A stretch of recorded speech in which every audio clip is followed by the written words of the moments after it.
My name is Pat Garvey. Welcome to this issue of iDrum magazine.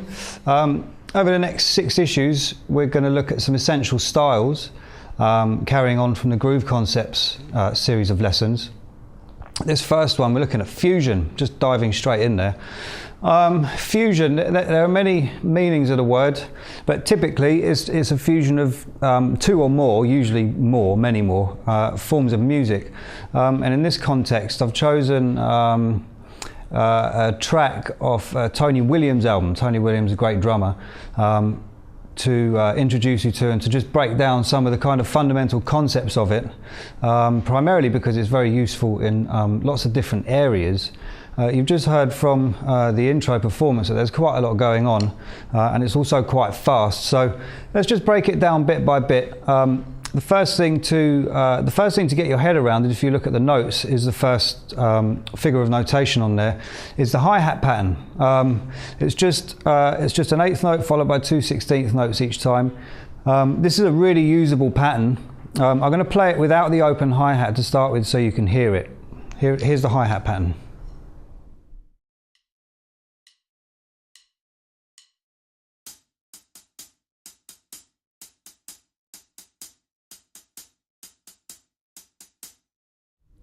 So it's just a really nice, very usable ostinato, more of which we'll go into. If I add the open hi-hat into that, so we're opening it on the 8th note, and we're closing it again on that first 16th note. So we're opening it on the 1, if you like, and closing it on the and.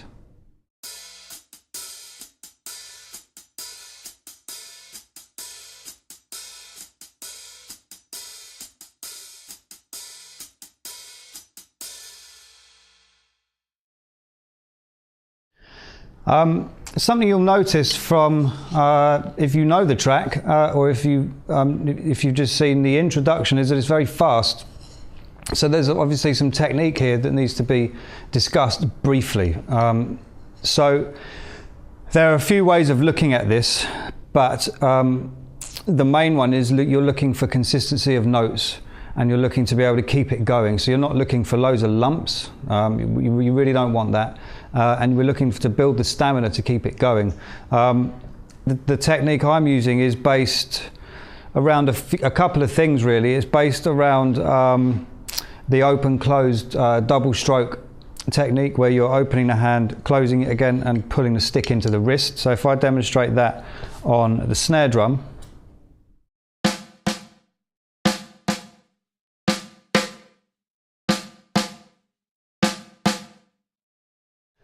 the other technique that it's being kind of fused with is just finger technique. I say just finger technique. It takes practice, but it's essentially using the fingers to control the rebound of the stick. You'll also notice that my wrist is turning slightly. This is just a variation to encompass both of these techniques to enable me to maintain speed and also build speed. So.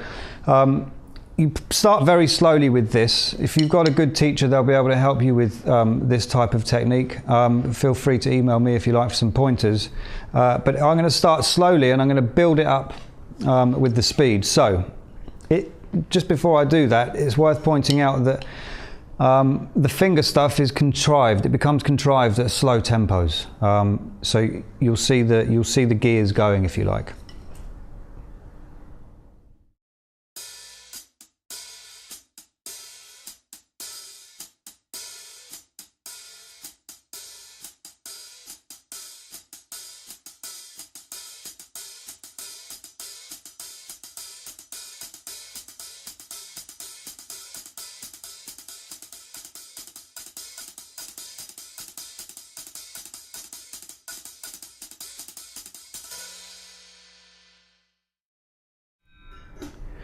There's obviously the accuracy with the hi-hat foot as well, but that's something that you'll build the more you practice it.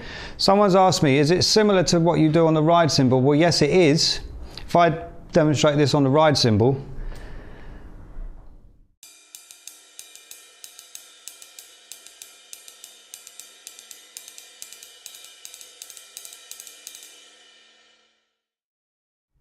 But there's quite a fundamental difference, and that difference is that the hi-hat behaves differently in terms of rebound.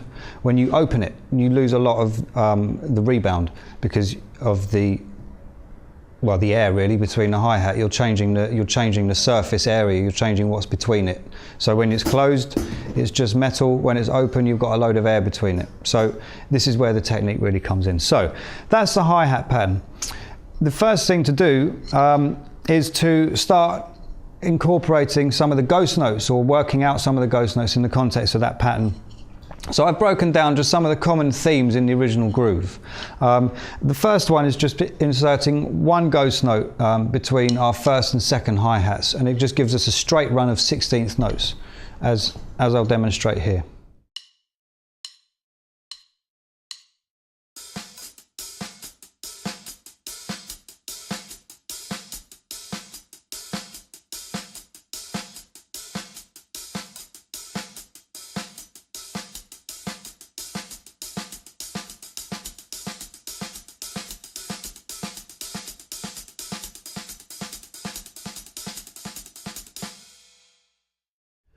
I'm doing this kind of under a magnifying glass, if you like, a bird's eye view of it, and playing it open to close, i.e. slowly to building up some speed on it.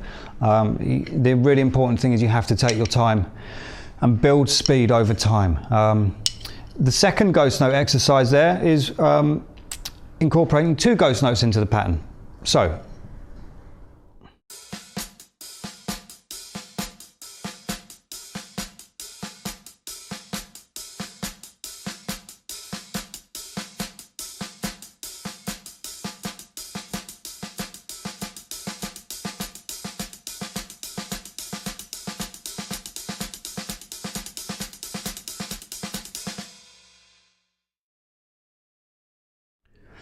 again, it's exactly the same approach. Both of those ghost note patterns will supply you with enough to be able to start working it into some of these backbeat patterns, which we're going to look at next. The first one is just on the 2 and the 4. Okay, so again with the hi-hat pattern, but 2 and the 4 backbeat pattern.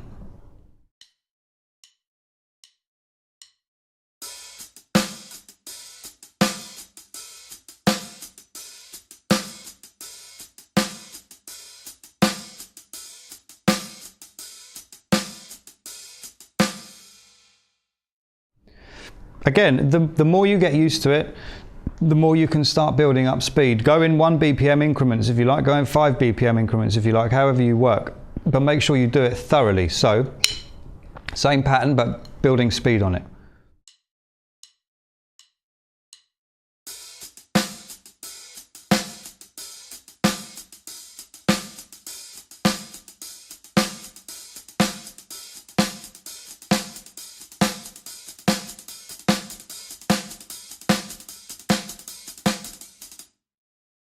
The second backbeat pattern is a kind of half time feel, so we're moving it to beat 3 of the bar.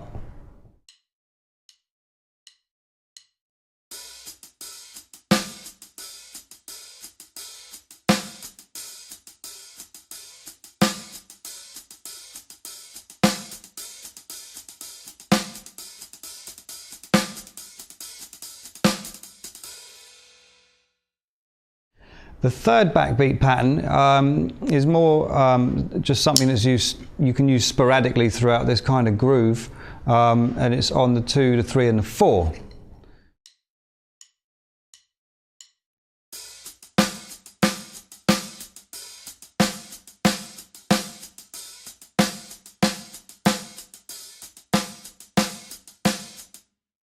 Once you start to get the 3 of them up and running, it's quite a good idea to just routine and swap and change in between them all. Do it in a disciplined manner with 1 bar of each, or 2 bars, 3 bars, 4 bars. And once you're used to that going up and down it, just chop and change at will to get used to just being able to change the pattern in a more improvisational kind of way. I'll just run through them all.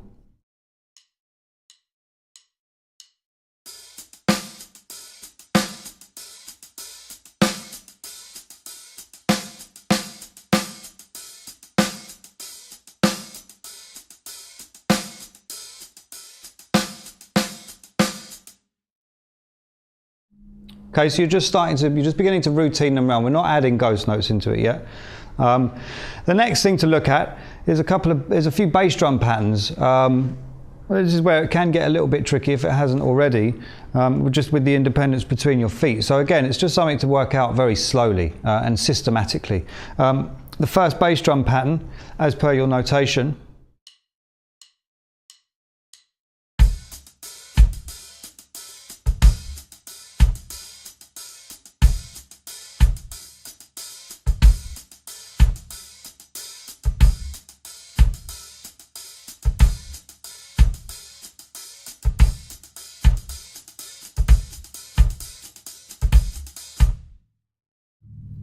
it's the same approach with the bass drum patterns as with the ghost notes, as with the backbeats, as with the hi-hat on its own. Take it slowly and just build up the control and the facility, and then worry about taking it to speed. A byproduct of control is speed. Second bass drum pattern,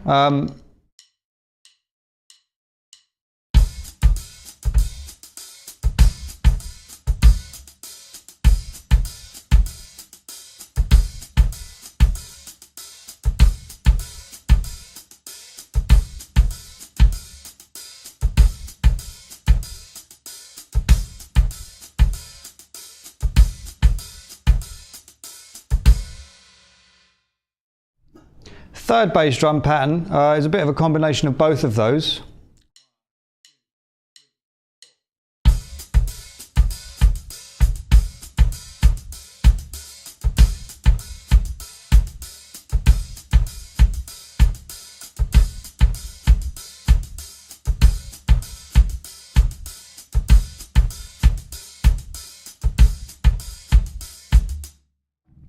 Once you've got a few of those ideas, and you can come up with your own ones. I'm sure if you listen to the track, you'll hear all sorts of stuff going on. It's time to start combining them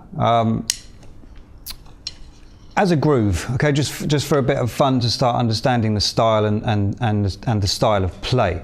So the first groove that you've got notated. Here we go.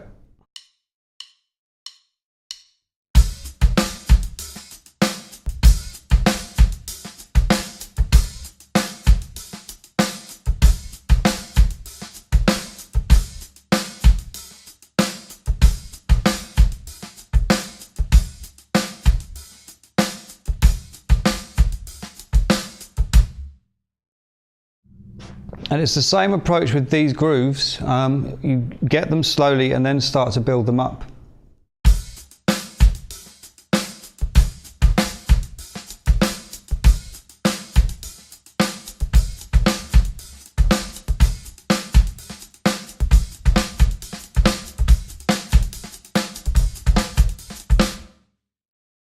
The second groove we've got there, it's just a 1-bar loop, and it's a more half-time kind of feel with the backbeat on the 3.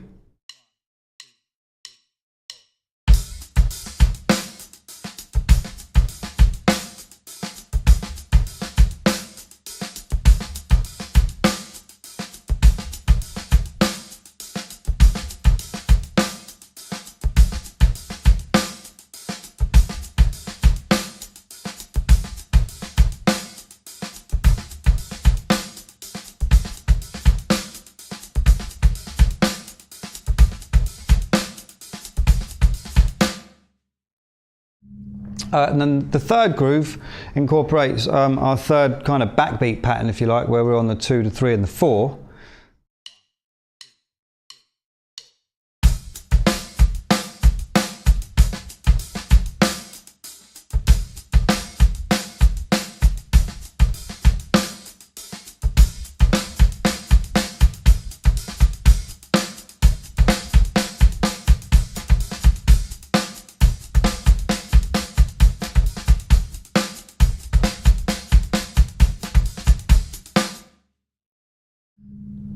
Within those three grooves, there are a lot of patterns that you can chop and change in and out of and work your way around. The last bit of notation you've got there is a little turnaround, and it's like I'm just using it as a turnaround between groove feels. I'll just play that one for you. You'll see it's a combination of a couple of things we've looked at before actually in the groove concepts lessons. The main one being the foot pattern, but I'll leave that to you to figure out.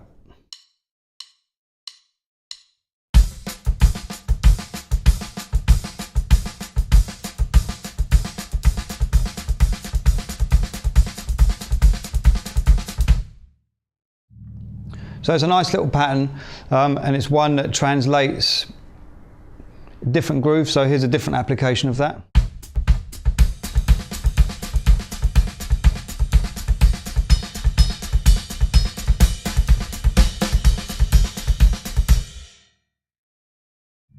So there are lots of nice ideas that come from all this stuff, and a nice groove just incorporating the hi-hat pattern, for example, would be something like this.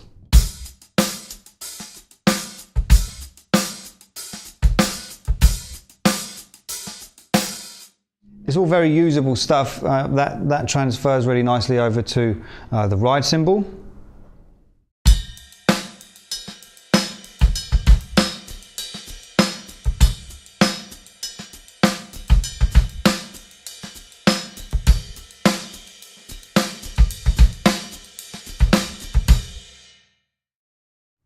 I'm going to wrap it up there on this one. There's a lot of information there. The best thing is to just take your time and break everything down. Just take your time with it.